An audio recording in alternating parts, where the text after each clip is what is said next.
எல்லோருக்கும் வணக்கம் நண்பர்களே. இன்னைக்கு நம்முடைய வீடியோவில் எதை பற்றி பார்க்க போகிறோன்னா, சிவன்மலை ஆண்டவனின் உத்தரவு பெட்டியுள்ள வைத்துள்ள பொருளால் இனி வருகின்ற காலங்களில் ரிஷப ராசிக்காரர்களுக்கு எப்படிப்பட்ட சூழ்நிலை அமைய போகுது, உங்களுக்கான சாதகமான பலன்கள் என்னென்ன, எந்தெந்த விஷயங்களை நீங்கள் ஜாக்கிரதையாக இருக்கணும்னா தெரிஞ்சுக்கலாம். இந்த வீடியோ பயனுள்ளதாக இருக்கோ, கடைசி வரைக்குமே ஸ்கிப் பண்ணாமல் பாருங்கள். மேலும் நீங்கள் தனிப்பட்ட முறையில் ஜாதகம் பார்ப்பதாக இருந்தீங்கன்னா ஜாதகத்தில் ஒரு தெளிவான பதிவையும் பரிகாரத்தையும் பெற்றுக்கொள்ள வீடியோவில் டிஸ்கிரிப்ஷனில் கொடுத்துருக்க நம்பருக்கு நீங்கள் மறக்காமல் கால் பண்ணி தெரிஞ்சுக்கோங்க. வாங்க நண்பர்களே, வீடியோக்குள்ளே போகலாம். ரிஷபம் ராசியை பொறுத்தவரை கார்த்திகை 2, 3, 4 பாதங்கள், ரோகிணி, மிருகஷீரிசம் 1, 2 பாதங்கள். கிரக நிலைகள் பார்த்தீங்கன்னா ராசியில் சுக்கிரன், தனவாக்கு குடும்பஸ்தானத்தில் சூரியன், குரு தைரிய வீரிய ஸ்தானத்தில் புதன், சுகஸ்தானத்தில் செவ்வாய், கேது தொழில்ஸ்தானத்தில் சனி, ராகுன்னு கிரகங்கள் வலம் வரப்போகுதுங்க. கிரகநிலை மாற்றங்களாக பார்த்தீங்கன்னா இந்த மாதத்தை பொறுத்தவரை 2, 7, 25 அன்று தொழில்ஸ்தானத்தில் சனி வக்ரம் ஆரம்பமாகுது. 3, 7, 25 அன்று பார்த்தீங்கன்னா தைரிய வீரிய ஸ்தானத்தில் புதன் வக்ரம் ஆரம்பமாகுது. 17, 7, 25 அன்று பார்த்தீங்கன்னா தனவாக்கு குடும்பஸ்தானத்தில் இருந்து சூரியன் தைரிய வீரிய ஸ்தானத்துக்கு மாறுகிறாரு. 17, 7, 25 அன்று பார்த்தீங்கன்னா புதன் பகவானுமே தைரிய வீர ஸ்தானத்தில் இருந்து தனவாக்கு குடும்ப ஸ்தானத்துக்கு மாறுகிறாருங்க. 26, 7, 25 அன்று பார்த்தீங்கன்னா ராசியில் இருந்து சுக்கிரன் தனவாக்கு குடும்ப ஸ்தானத்துக்கு மாறுகிறாரு. 29, 7, 25 அன்று பார்த்தீங்கன்னா சுகஸ்தானத்தில் இருந்து செவ்வாய் பஞ்சமஸ்தானத்துக்கு மாறுகிறாரு. இந்த மாதத்தை பொறுத்தவரை ராசிநாதன் சுக்கிரன் ராசியில் ஆட்சியாக இருக்க போகிறாரு. தடைப்பட்ட பணம் உங்கள் கைக்கு கிடைக்க போகுதுங்க. எதிலுமே நீங்கள் தயக்கமோ பயமோ இல்லாமல் ஈடுபட்டு வெற்றி காண போகிறீங்க. அவசர முடிவுகளை எடுப்பதை தவிர்த்திடுங்க. விரும்பத்தகாத ஆசைகள் உண்டாகலாம். வீடு, மனை, நிலம், வாகனம் போன்ற சொத்துக்கள் எடுக்கக்கூடிய முயற்சிகளை உங்களுக்கான வெற்றி கிடைத்திடுங்க. தொழில்ஸ்தானம் மிக பலமாக இருக்குது. தொழில் மாற்றம், உத்தியோக மாற்றம்னு உண்டாகலாம். எல்லா நற்பலன்களும் வந்து சேரப்போகுது. சொத்துக்கள் மூலம் உங்களுக்கான லாபம் கிடைத்திடுங்க. தர்ம காரியங்களில் நாட்டம் அதிகரிக்க போகுது. வியாபாரம் செய்பவங்க சற்று கவனமாக இருப்பது ரொம்பவே நல்லது. உத்தியோகத்தில் இருப்பவங்களுக்கு பதவி உயர்வு தாமதப்படலாம். மேலும் இந்த மாதத்தை பொறுத்தவரை உங்கள் தொழிலில் நல்ல விதமான முன்னேற்றம் ஏற்படுங்க. வெளிநாடு செல்வதில் எதிர்பாராத சிக்கல் ஏற்படலாம். கவனமாக இருங்க. எதிர்பாலியத்திடம் பழகும்போது எச்சரிக்கை ரொம்பவே அவசியம். கணவன் மனைவிக்கிடையே அடிக்கடி வாக்குவாதம் உண்டாகலாம். அரசியல்வாதிகள் பார்த்தீங்கன்னா அடுத்தவர் பிரச்சனைகளை தலையிடுவதை தவிர்த்திடுங்க. கடன் கொடுப்பது, ஃபைனான்ஸ் போன்றவற்றில் மிகவும் கவனமாக இருந்துடுங்க. கலைத்துறையினருக்கு இந்த மாதம் பொறுத்தவரை வாய்ப்புகள் வந்து குவிய போகுது. பெண்கள் இந்த மாதம் எதிலும் மிகவும் கவனமாக செயல்படுவது ரொம்பவே நல்லதுங்க. சுகசானாதிபதியான சூரியன் பார்த்தீங்கன்னா மிக பலமாக இருக்கிறாரு. மாணவர்கள் படிப்பில் கவனம் செலுத்துவது ரொம்பவே அவசியம். விளையாட்டுகளை ஈடுபடும் போது கவனமாக இருங்க. தற்போது பார்த்திங்கன்னா ஆனி மாதம் நிறைவடைந்து ஆடி மாதம் பிறந்திருக்கு. ஜூலை 15ஆம் தேதி முதல் ஆகஸ்ட் 15ஆம் தேதி வரையிலான இந்த ஆடி மாதத்தில் ரிஷப ராசிக்காரர்களுக்கு நிகழக்கூடிய மாற்றங்கள், கிடைக்கக்கூடிய நல்ல பலன்கள், வழிபட வேண்டிய தெய்வங்கள் என்னென்னு தொடர்ந்து நம்ம பார்க்கலாங்க. ஆடி மாதத்தில் சனி வக்ர கதியில் இயங்க இருக்கிறாரு. ஜூலை 12 முதல் நவம்பர் 27 வரையும் பார்த்தீங்கன்னா சனி வக்ர கதியில் தான் இயங்க போகிறாரு. கும்பம் வீட்டில் ராகு குருவின் பார்வையில் இருக்கிறாரு. சுக்கிரன் தனது சொந்த வீட்டில் அமர்ந்திருக்கிறாரு. 24ஆம் தேதிக்கு பிறந்தங்க தான் குருவோடு இணைந்த சுக்கிரனாக மிதுனத்தை நோக்கி பரிவர்த்தனை செய்ய இருக்கிறாரு. சூரிய பகவான் பார்த்தீங்கன்னா ஆடி மாதத்தில் 1ஆம் தேதி ராசிக்கு பிரவேசிக்கிறாருங்க. இந்த இடத்துல புதனும் இருக்கிறாரு. ஜூலை 28ஆம் தேதிக்கு பிறகு பார்த்தீங்கன்னா செவ்வாய் பகவான் கேதுவுடன் இருந்து தப்பித்து கன்னி வீடான புதன் வீட்டுக்கு சஞ்சாரம் செய்ய போறாரு. ரிஷப ராசிக்காரர்களுக்கு இந்த ஆடி மாதம் எப்படி இருக்குது, என்ன பலன்கள் கிடைக்க போகுதுன்னு ஒவ்வொன்றா தெரிஞ்சுக்கலாங்க. ரிஷப ராசிக்காரர்களுக்கு இந்த ஆடி மாதத்தில் அற்புதமான காலகட்டமாக இருக்க போகுது. நல்ல வாய்ப்புகள் உங்களை தேடி வரப்போகுது. ராசிநாதன் உங்கள் வீட்டிலேயே அமர்ந்து வலுவாக இருக்க போகிறாரு. ஆடி மாதத்தில் ஜூலை 24ஆம் தேதி 2ஆம் இடத்துல சுக்கிரன் குருவுடன் இணைந்து அமர போகிறாரு. வாழ்க்கையில் நல்ல மாற்றங்கள் கிடைக்க போகுதுங்க.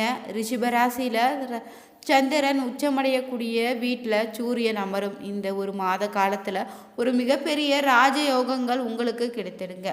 இந்த ஆடி மாதத்தில் மிகப்பெரிய யோகங்கள் உங்களுக்கு கிடைக்க போகுது. செயல்வாக்கும் சொல்வாக்குன்னு அதிகரித்துடுங்க. நீங்கள் எடுத்த காரியங்கள் அனைத்திலும் வெற்றி காண போகிறீங்க. கேதுவினுடைய 4ஆம் இடத்துல இருப்பதால் சுகஸ்தானத்தில் சிறு பாதிப்புகள் ஏற்படலாம். தவிர சனி, ராகு, குரு, சுக்கிரன்னு அனைத்து கிரகங்களுமே நல்ல நிலையில் வலுவாக இருக்க போகுது. 3, 2, 1ஆம் இடம் வலுவதால் நல்ல பலன்கள் உங்களுக்கு கிடைத்திருங்க. ஜூலை 15 முதல் ஆகஸ்ட் 15 வரையும் பார்த்தீங்கன்னா நீங்கள் நினைத்த காரியங்கள் அனைத்தும் நடத்தி முடிப்பீங்க. திருப்திகரமான வாழ்க்கை அமைய போகுது. 2ஆம் வீட்டில் ராசிநாதன் போவதால் பணவரவுக்கு பஞ்சம் இருக்காது. வாழ்வியலில் நல்ல நல்ல மாற்றங்கள் நிகழப்போகுதுங்க. வண்டி வாகனங்களில் இருந்து பிரச்சனைகள் அனைத்து தீரப்போகுது. வீடு தொடர்பான விஷயங்களில் இருந்து வந்த பிரச்சனைகள் சரியாகிடுங்க. பெயர், புகழ், அந்தஸ்து கிடைத்திடுங்க. தொட்ட காரியங்கள் அனைத்திலும் நீங்கள் துளங்க போகுது.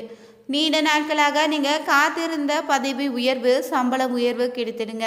உழைப்புக்கேற்ற அங்கீகாரம் கிடைக்கக்கூடிய காலமாக அமைய போகுது. இனி சுறுசுறுப்பாக இருக்க போகிறீங்க. வேலைக்காக ஓடிக்கொண்டே இருக்கிறீங்க. சோர்வில்லாத வேலையாக இருக்கும். திருமண யோகம் கைகூடி வரப்போகுது. செவ்வாய் கன்னிக்கு பயிற்சியாவதால் திருமண தடைகள் அனைத்து நீங்கி நல்ல வரங்கள் அமைய போகுதுங்க. கணவன் மனைவிக்குள்ள ஒற்றுமை, அந்யோன்யம் அதிகரித்திருங்க. குதூகலமான காலகட்டமாக இருக்க போகுது. உங்களே நீங்களே தட்டி கொடுத்து கொள்ளக்கூடிய காலகட்டம் தாங்க இது. சூரியன் 3ஆம் இடத்துல அமர்வதால் சந்தோஷத்தினுடைய உச்சத்தில் இருக்க போகிறீங்க. நிம்மதியான மனநிலையை பெற போகிறீங்க.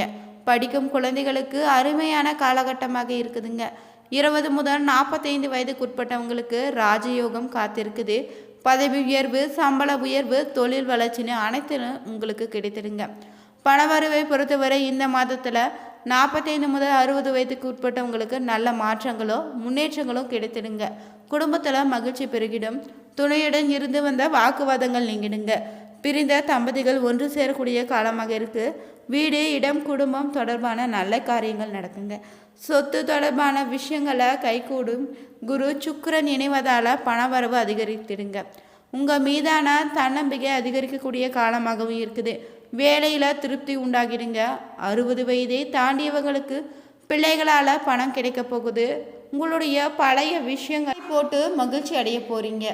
தொழில் வியாபாரத்தில் லாபம் அதிகரித்திடுங்க.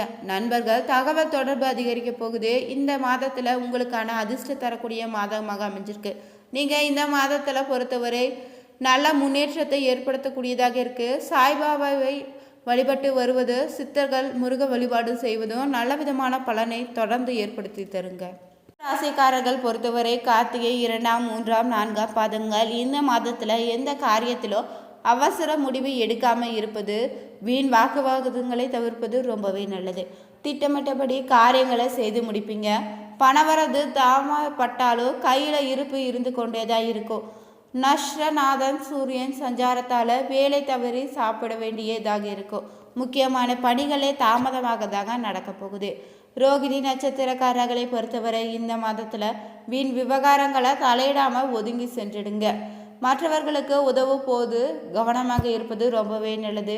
குருவினுடைய பார்வை பார்த்திங்கன்னா ராசியின் மீது படிவதால் உடல் ஆரோக்கியம் அடைந்துடும். மனதள மகிழ்ச்சியை உண்டாகக்கூடிய நிகழ்ச்சிகள் நடக்க போகுது. மிருகசீரிஷம் 1ஆம், 2ஆம் பாதங்கள் பொறுத்தவரை இந்த மாதத்தில் தொழில் வியாபாரத்தில் ஈடுபட்டு இருப்பவங்களுக்கு கடின உழைப்புக்கு பின்னாடி தான் முன்னேற்றம் கிடைத்திடுங்க. எதிர்பார்த்த ஆர்டர் வந்து சேரப்போகுது. வாடிக்கையாளர்களை திருப்தி செய்ய கூடுதலாக நீங்கள் உழைக்க வேண்டியதாக இருக்கும். உத்தியோகத்தில் இருப்பவங்க திறமையாக செயல்பட்டு பாராட்ட பெற போகிறீங்க. ராசிக்கு அதிபதியாக யார் இருக்கிறாங்கன்னு பார்த்தீங்கன்னா சுக்கிர பகவான் தாங்க. வெள்ளிக்கிழமை தோறும் நீங்கள் மல்லிப்பூக்களை சமர்ப்பித்து கேசரி இல்லைன்னா ஏதாவது இனிப்புகளை நைவேத்தியமாக படைத்து வழிபடுவது உங்களுக்கு ஏற்படக்கூடிய பாதகமான பலன்களை எதுவும் ஏற்படாமல் பாதுகாத்துடுங்க. 6 மாதத்திற்கு இல்லைன்னா வருடத்திற்கு ஒரு முறையாவது தஞ்சை மாவட்டத்தில் இருக்கக்கூடிய சுக்கிர பகவானுக்குரிய கஞ்சனூர் சுக்கிர பகவான் கோவிலுக்கு சென்று வழிபடுவது சிறப்பான பலன்களை ஏற்படுத்தி தருங்க. பண வசதி அதிகம் இருந்துச்சுன்னா கோவிலுக்கு ஒரு பசுமாட்டை தானமாக அளிப்பதோ அதிர்ஷ்டத்தை தொடர்ந்து உங்கள் வாழ்க்கையில் இருக்க செய்யும். புனித நதிகளை நீராடி அந்த நதிகளை ஒட்டி அமர்ந்தவாறு இருக்கக்கூடிய கோவிலுக்கு சென்று இறைவனை வழிபடுவதோ உங்கள் ராசிக்கு ஏற்படக்கூடிய தோஷங்களை நீக்கிடுங்க. எக்காரணம் கொண்டு நீங்கள் கிளிகள் மற்றும் வண்ண பறவைகளை கூட்டில் அடைத்து வளர்க்காதீங்க. பிராணிகள் மிகவும் பயனுள்ளதாக இருந்திருக்கும். நீங்களும் ரிஷபராசி நண்பர்களாக இருந்தீங்கன்னா மறக்காமல் கமெண்ட் பாக்ஸில் பதிவிட்டு உங்களுடைய நண்பர்களுக்கும் ஷேர் பண்ணுங்கள். லைக் பண்ணுங்கள், ஷேர் பண்ணுங்கள், கமெண்ட் பண்ணுங்கள். அனைவருக்கும் நன்றி நண்பர்களே.